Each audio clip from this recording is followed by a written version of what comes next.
Surya Emas TV, sinar kebenaran di setiap sudut, pesan suci menyala, bawa harapan bagi yang tenggelam, dakwah Islami di setiap channel kita. Asyhadu an la ilaha illallah wa asyhadu anna Muhammadar Rasulullah. Allahumma salli wa sallim wa barik ala Rasulillah wa ala alihi wa ashabihi wa mawalah. Bapak Ibu, monggo kita awiti pepanggihan menika kanthi maos basmalah sesarengan. Bismillahirrahmanirrahim. Kita sepakati sore ini kita akan ada kajian tentang kurban. Di Arab seperti itu, dianggap terputus. Orang Arab yang tidak punya anak laki-laki waktu itu dianggap sebagai keluarga yang terputus. Kenapa? Harus paham. Karena bagi orang Arab, kalau dia nanti nikah, wanita yang nikah atau laki-laki nikah, kalau punya keturunan maka bin anaknya tadi itu disebut bin atau binti, itu bapaknya, bukan dinisbahkan pada ibunya. Maka Nabi Muhammad putranya laki-laki meninggal, itu somben orang yang sing di bin Muhammad gitu. Karena binnya ke anak laki-laki. Misalnya Nabi Muhammad punya anak namanya Fatimah, perempuan, suaminya namanya Ali bin Abi Thalib. Maka nanti Hasan, anaknya namanya Hasan dan Husain, kembar. Hasan bin Ali bin Abi Thalib. Orang yang bin Muhammad itu maksudnya dirasani sebagai terputus. Diloke, dirasani, dipoyoi. Turunlah ayat ini. Inna syani'aka Muhammad, saat temene wong sing anyel, orang yang membencimu, orang-orang kafir, huwal abtar, dialah yang terputus. Karena orang-orang kafir itu mengatakan bahwa Nabi Muhammad terputus, keturunannya abtar, terputus. Kemudian dibalik oleh Allah, Nabi Muhammad diyem-yemi. Nabi Muhammad diyem-yemi itu apa bahasanya? Dihibur. Jangan khawatir kamu Muhammad, Allah ini yang menyatakan bahwa yang terputus al-abtar itu adalah mereka yang membencimu, yang ngelok-lok ke kowe, yang memusuhimu, bahkan menghinamu, mencemoohmu bahwa keluargamu terputus karena anak laki-lakimu meninggal. Ini tafsirannya begini. Loh, sing gawe urip kuwi Allah. Sing maringi putra Allah, lanang wedok kuwi Allah. Yang mencabut nyawanya juga Allah. Jadi meninggalnya putra-putra Nabi Muhammad, laki-laki dari Nabi Muhammad itu juga yang ngersake Allah. Ora sak geleme dhewe wong mati atau hidup itu. Nah, ini kemudian Allah ngeyem-yemi dengan ayat tadi. Maksudnya terputus apa? Orang-orang yang memusuhimu itu yang terputus adalah terputus dari rahmatnya Allah. Terputus dari kasih sayangnya Allah, itu orang-orang kafir itu terputus. Baik, Bapak Ibu yang dirahmati Allah, sebetulnya tentang kurban ini ada beberapa poin ya. Yang pertama, Nabi Muhammad ketika, saya terjemahkan bebas ya, kalau kalian mau berkorban, berniat mau berkorban, sudah muncul hasrat keinginan aku harus korban, maka tahanlah, cegahlah mulai tanggal 1 Dzulhijjah kamu potong kukumu. Jangan, bukanmu ya sebetulnya. Bagi siapa yang berazam, berniat akan berkorban, hendaklah dia menahan kuku dan rambutnya. Jadinya min sya'ri wa fa'arihi, sya'run itu rambut. Hendaklah dia tahan, ojo diketok, ojo dipotong rambutnya maupun kukunya. Lah, nya ini kembali kepada siapa? Nya itu kukunya hewan yang mau dipotong, ojo kok ketoki kukune, rambutnya ojo kok ganggu, atau nya ini adalah orang yang akan berkorban. Ini terjadi diskusi panjang, pro kontra, ada yang, tapi Majelis Tarjih lebih cenderung untuk berpendapat, walaupun boleh, dua-duanya boleh secara bahasa ya, tetapi karena ya lebih cenderung untuknya itu adalah orangnya, jadi pemilik hewan yang akan berkorban.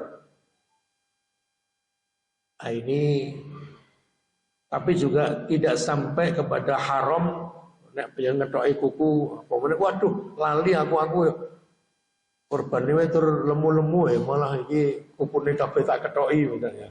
Nah, itu tidak mengapa, hanya mencermati Bapak Ibu yang nanti mau korban mulai tanggal 1, kalau tanggal 1, kalau 17 itu tanggal 10, berarti tanggal siji ini tanggal berapa?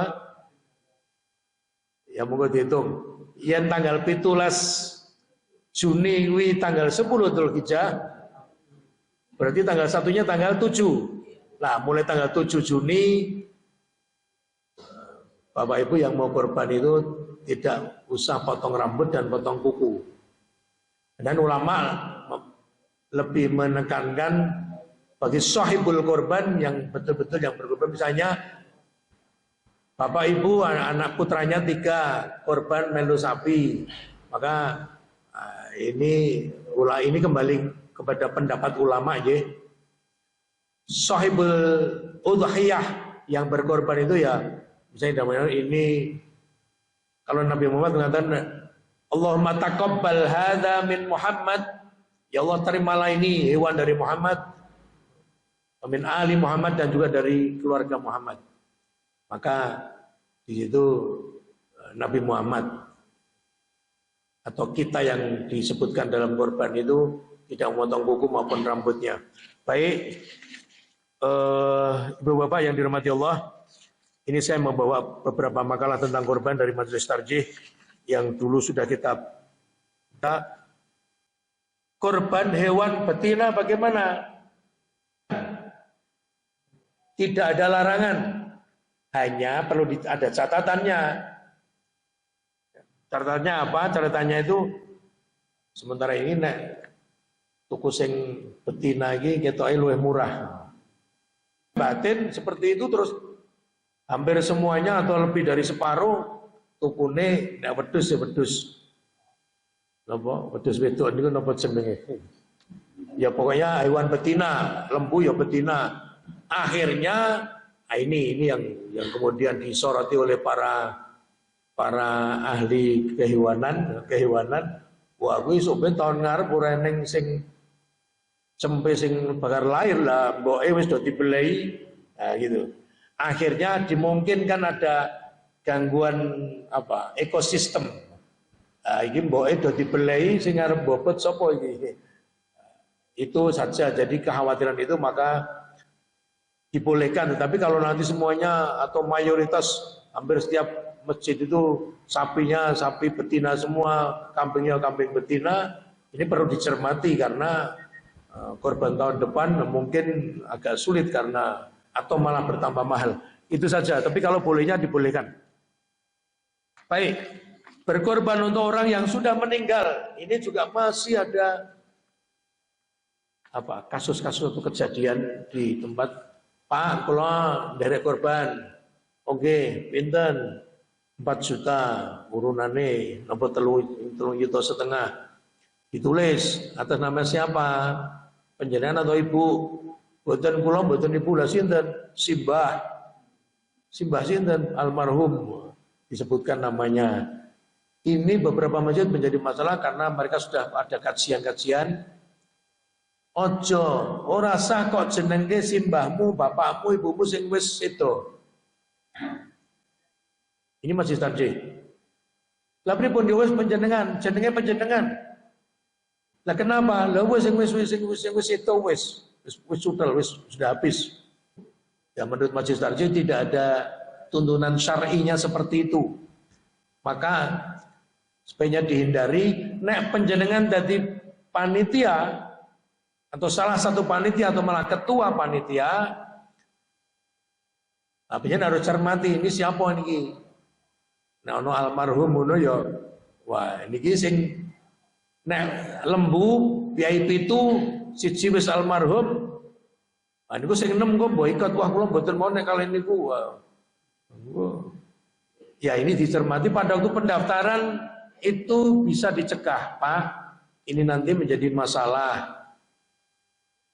Jamaah sanesipun sami mboten remenan, mboten kersa nek digabungi kalih almarhum. Permasalahannya ini masalah menyangkut masalah syar'inya. Pun suwun panjenengan atas nama panjenengan mawon, gitu.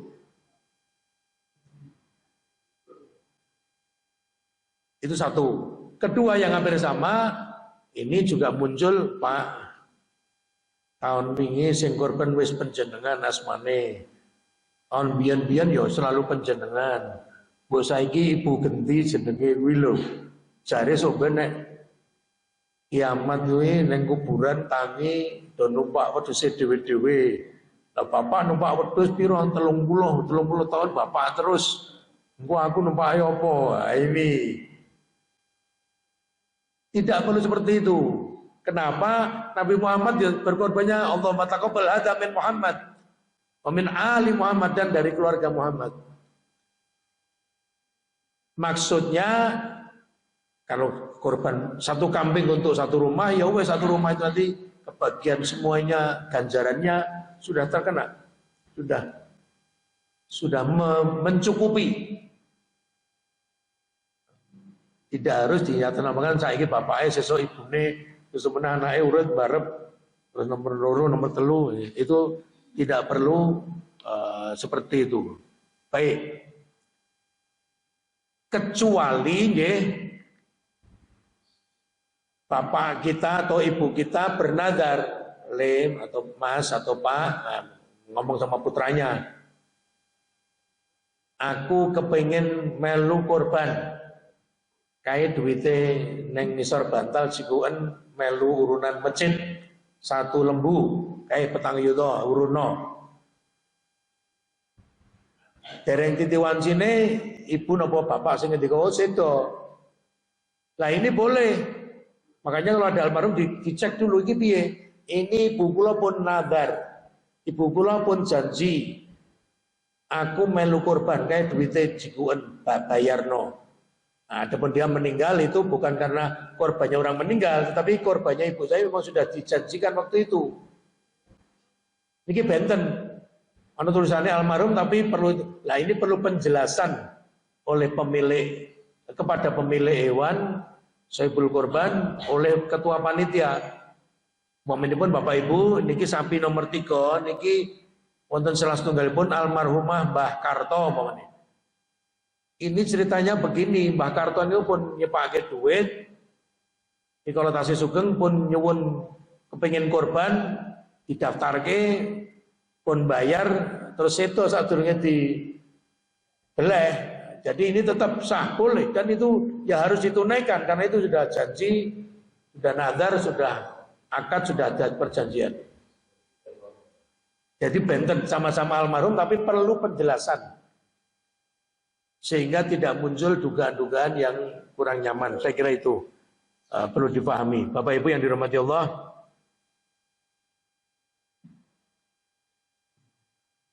Baik, berikutnya monggo nanti saya tunggu kejadian-kejadian atau problematika di masjid-masjid panjenengan atau yang pernah panjenengan alami atau yang kemungkinan akan dialami. Berikutnya, penyembelihan ini hadisnya jelas. Nabi menyatakan, wa idza dzabhtum, kalau kalian menyembelih, fa ahsinu dzabha, berbuat baiklah terhadap hewan yang akan kamu potong. Wal yuhidda ahadukum syafratahu, adalah masing-masing kalian menajamkan pisaunya. Diasah sih. Nek perlu ya tuku sing rada apik, aja lating wis guweng-guweng nopo pun neyeng-neyeng dinggo. Wah. Nah, itu tidak, bahkan itu bisa sampai malah menjadi berdosa karena tidak berlaku nopo ihsan kepada hewan yang disembelih. Atau ngeten. Nah, ini pernah terjadi di masjid kampung saya, tapi dulu. Sapi datang, satu truk misalnya 5, donge biasanya sore nopo anu. Dan betul ngamuk biasanya sore nopo bengi. Waduh, ada sing rada nakal sapinya, kemudian dicincang, nah itu cah cilik-cilik do moro, ora tau weruh sapi wah. Sesuk kowe dibeleh, ditungi lating, kowe dibeleh. Nah, ini tidak baik. Nek cah cilik ya wis kaya ngono kuwi cah cilik. Ini mantan-mantan cah cilik. Tapi sing gede kudu ngandani, Mas, ora parang kaya ngono, ayo mboten parang. Itu dosa ndak boleh. Nah, itu biasanya cah cilik manut. Atau besok menjelang penyembelihan, bar salat Id wis kabeh ning lapangan mau ning masjid. Wah, sapine 10, wah, siji wis dibelah. Sirahe pun dipotol mau diketok-ketok iki lho, kancamu iki. Ah itu ya tidak boleh. Maka salah satu caranya panitia ini nggih beri dia tabir atau hijab. Jadi lembu-lembu yang belum dipotong atau sapi, kambing ditutup atau dikeke nggon liya ben ora weruh. Ben ora weruh kanca-kancane dibelei. Nah gitu. Ini termasuk ihsan dalam pemotongan. Fahsinu adzabha. Berbuat ihsan, berbuat baiklah kepada hewan yang akan kamu potong. Kemudian pisaunya ditajamkan. Wal yurih dabihatahu. Dan cepatkanlah dalam menyembelih itu cepat. Nah ini yang problematika ini. Cukup sering TV memberitakan, wah sapi harus dibeleh meronta-ronta, digelebake wong 10. Wah itu ya, ini mengurangi ihsan. Berbuat baik kita kepada hewan tadi berkurang karena pripun Pak, sapine gede tenan. Niku 30 juta. Wow. Jelas yang tukang beleh kuru-kuru tur ning wong sithik kalah. Caranya ada, kita diberi akal oleh Allah. Sekarang sudah banyak, saya tidak tahu kalau di sini. Di tempat saya sudah 5 tahun ini pakai alat, pakai besi itu ya. Itu ada di internet banyak, itu di Google itu. Jadi caranya nanti lembu itu digiring pelan-pelan. Nah, menuju, jadi besinya itu hanya kira-kira 3 meter kali 1,5 meter, kayak kandang itu, tapi knockdown itu, nanti sapinya digiring itu, begitu sudah masuk di situ, nanti dikancing, krek gitu, terus sapi rasa ubah, kemudian ada sabuknya ditaleni dengan perut dengan besinya itu, sapi rasa apa? Tinggal besinya itu kemudian ada kancingnya dibuka, sapinya direbah, besinya direbahkan gini, jadi sapinya ya rebah. Nah, kemudian baru dipotong pakai pisau. Itu rasa ono sing gondeli, tidak ada yang cukup banyak dicekeli sederhana saja, potong dia tidak akan meronta-ronta karena seperti itu memudahkan. Ada juga postingan ditanyakan ke saya dari Pedan. Sekitar sebulan yang lalu, Pak, nek ngeten iki pripun sah napa mboten? Saya buka videonya, ternyata sapi sebelum dipotong digawe semaput, dipingsankan, namanya kalau tidak salah istilahnya stunning, digawe semaput. Ada alat gitu, dipukulkan sedikit ini di kepalanya, langsung gelebar. Sapi itu bukan mati, pingsan dia. Nah, nek pun ngoten dia eret-eret ning titir meneng wae ora nendang-nendang. Kemudian tapi jangan sampai, artinya itu harus pakai dokter hewan atau mantri yang tahu dosis. Misalnya kalau pakai suntik bius itu seberapa itu. Jadi sapinya udah mati, hanya pingsan. Itu dipotong sehingga relatif sing belah ya ora dredeg. Nah, itu walaupun gede itu saya kira itu itu dibolehkan dan MUI sudah menyatakan itu boleh mengurangi tadi proses supaya disembelih dalam keadaan tenang itu diantaranya itu. Nah, ini nek dosisnya kepokokian kebablasan ya mati lagi ya, itu yang menjadi haram ya, tidak boleh. Berikutnya kasus juga kambing maupun lembu ini biasanya ya ada kalanya bapak-bapak, ibu-ibu terutama bapak. Jagal kita kan selalu bayar jagal. Itu setelah kesusu ngoyak setoran, oke itu kene belah limo berarti pindah rono. Apa? Begitu dipotong langsung dikeleti atau pakai dipotong kepalanya. Ini jangan. Ada lagi yang ditusuk di sekitar sini pakai pisaunya itu. Nah, ini harus hati-hati. Saya pernah memberikan tadi, Pak, waktu mau dipisau sini, jangan. Dia mesti manut karena kita yang bayar, mereka harus manut. Tapi pun tunggu sampai darahnya banyak keluar terus, nanti dia matinya itu karena darahnya keluar. Bukan ditusuk, bukan disakiti. Nah, jadi dikeleti, bahasa lainnya ngeleti lembu ning jane belum 100% mati. Ini yang bahaya, yang tidak boleh. Itu ada penyiksaan, unsur penyiksaan.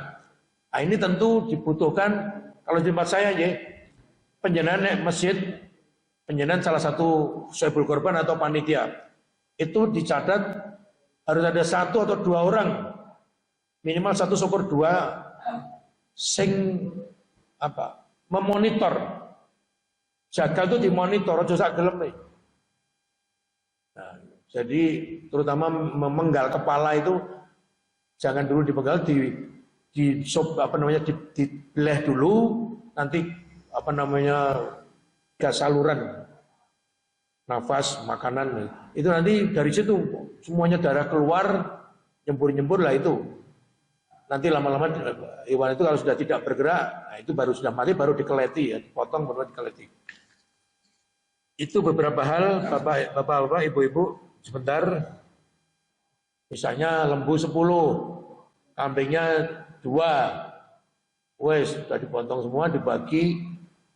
Enten sing belai lembu jaluk jatah bag daging kambing atau kosok walie berkorban kambing minta jatah lembu, apa boleh Pak? Boleh saja, insya Allah tidak mengapa. Beleh ning orang jaluk ya kena, bahkan orang beleh ora urun apa-apa jaluk ya kena. Jangan dipersulit. Hanya yang papan artinya kambingnya ada berapa kilo dagingnya. Terus nanti terutama untuk sohibul korban dulu. Nah, saya kira begitu, hanya masalah kepatutan. Nek nggon entuk aja wah sing korban sapi ya kudu sapi wedhus-wedhus. Jangan begitu. Lebih baik fleksibel, boleh tapi kita lihat dulu sing ngersake kambing berapa. Terus ternyata kambingnya 1 sing ngersake wong 30. Wah, ya kambing 1 itu paling dagingnya hanya kecekel 5 kilo, 6 kilo, 7 kilo yang harga 3 jutaan. Nah, itu saja ketua panitia tentu diharapkan arif dan ini boten mawon, ini mungkin di dahar bareng kemawon, mungkin begitu. Ya monggo. Ada lagi yang korban kambing tapi saya tidak boleh makan kambing karena saya tensi tinggi momennya. Ya boleh saja. Karena relatif saya melihat 20 tahun terakhir ini kaum muslimin di Indonesia itu mayoritas lembu urunan. Kalau dulu zaman saya kecil itu hampir urain yang wong belah sapi. Terutama di kampung saya itu yang kambing saja hanya yang belah ya nang omahe sing duwe wedhus. Jadi relatif masjid tidak difungsikan waktu itu ya, waktu saya kecil tahun 60-an itu. Orang tua saya itu waktu itu beli kambing ya nang omah itu ya sing do nonton akeh. Nah, sekarang relatif korbannya itu hewannya lembu, iuran, ya ada kambingnya. Baik. Apakah harus sepertiga? Ya ini masalah azas kepatutan juga. Memang ada indikasi, ada dalil ke arah itu. Maksimum ojo. Lah nek beleh jaluk rong pertelon dhewe iki ya wis mang beleh dhewe, mang bagi dhewe, bagian dhewe wae rasa melu ning masjid. Ini semuanya jangan terjadi perdebatan seperti itu pada hari H.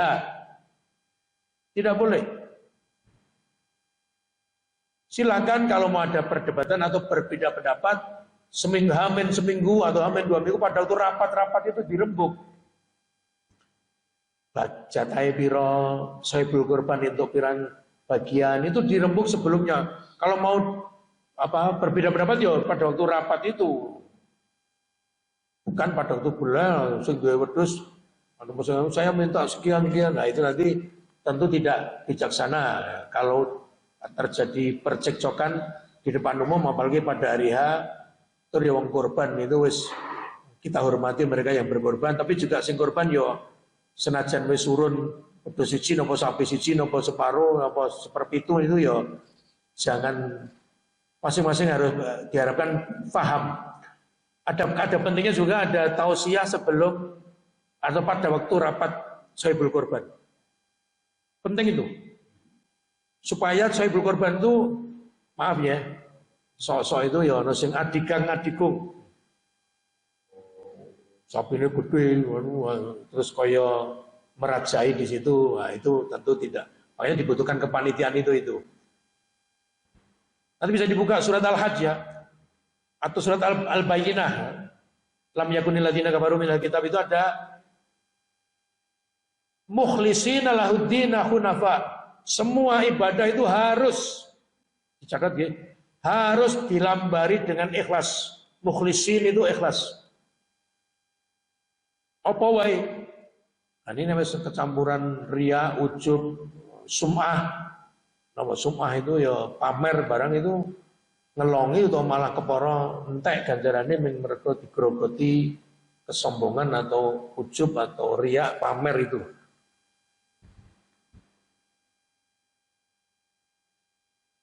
Apakah boleh Pak menyimpan daging kula melu korban lembu itu 5 kilo atau 6 kilo mamane daging tambah jeruan tambah macam-macam usus tambah nopo macam. Pak nopo kudu entek 3 dino. Nah, selalu sering kali pertanyaan seperti itu. Waktu saya di Wedi kajian juga guru-guru Muhammadiyah di Kecamatan Wedi bertanya, apa ada dalil yang yang kue beleh korban kuwi tanggal sebut kuwi ya makanlah jangan lebih dari 3 hari. Betul, Nabi pernah menyatakan seperti itu, tapi itu di awal Nabi menyembelih bersama para sahabat, unta maupun lembu atau kambing. Kenapa orang-orang gunung pada datang do krungu teko nonton antara jumlah hewan dengan yang hadir itu tidak begitu memadai. Ategese akeh sing donya sing rawuh timbangane daginge. Maka kaum muslimin sohibul korban dikatakan makanlah kamu 3 hari dan sedekahkanlah. Ini kemudian tahun berikutnya ditanyakan Nabi, apa kami tidak boleh menyimpan? Boleh. Jadi ada nasnya bahwa kita boleh menyimpan daging hewan yang kita korbankan itu sampai berapa lama ya, sampai penjenan bosan, sampai penjenan utawa gelem ya boleh disimpan di freezer atau jadi namanya ada hadisnya nggih. Kanten Kanjeng Nabi ngendika, "Kulu makanlah kamu dari hewan yang kamu potong itu, watasodaku bersodakolah kamu dari hewan yang kamu sembelih, wadakhiru dan simpanlah." Jadi kebolehan ini makan, kemudian bersodakoh, kemudian menyimpan. Nah, menyimpan ini kalau dulu sebelum ada teknologi itu didendeng, dikeringkan, itu dijemur, itu. Namanya makanya ayam tasyrik, hari-hari menjemur daging itu dan kuat rada suwe dipangan itu diawetkan gitu. Ini tasyrik. Nah, sekarang ada kulkas, ada freezer, ada itu ya monggo. Atau mungkin ada juga kadang-kadang kita itu nek pas hari raya kurban itu malah seminggu mah koyo raduyan wis bosen mana mambu wis blenger itu sing payu malah ke gudang nopo tempe goreng. Nah, monggo itu boleh dimakan lain waktu.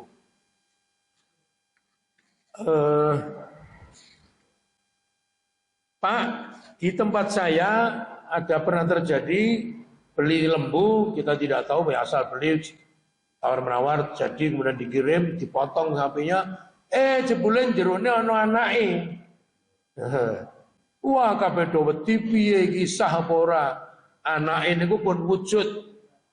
Betul-betul sudah tampak iki sapi, ya kaya wedhus gedene. Dan iki pripun? Napa kudu dibeleh? Sapi cilik sing teng jero wetenge mboke niki napa kudu dibeleh?